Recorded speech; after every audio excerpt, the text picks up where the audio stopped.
Base sa dating datos sa ating bansa, ang pinaka-common ay HPV 16 and 18. Pero ayon sa aming pag-aaral, pumunta kami sa komunidad sa Tondo at sa Naik, Cavite, hindi actually 16 and 18 lang yung nag-i-infect sa ating mga kababaihan, kundi nakita namin na meron pang mga ibang high-risk HPV genotypes na nagsisirculate sa ating mga kababaihan, katulad ng HPV 52, HPV 51, 45, 33. So marami pang mga HPV genotypes na kumakalat sa ating mga kababaihan. We have the newer one, yung non-valent, which can protect against 7 high-risk HPV and 2 low-risk HPV genotypes. Kung ibibigay natin ay yung non-valent na bakuna, mas maraming mga kababaihan yung mapoprotektahan natin laban sa HPV infection at eventually mape-prevent din natin yung cervical cancer.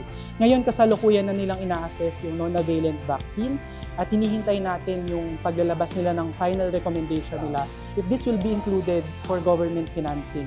Hopefully mailabas na yan and hopefully makatulong din yung datos mula sa aming pag-aaral para mas mag-guide yung HTA sa kanilang recommendation for HPV non-valent vaccine.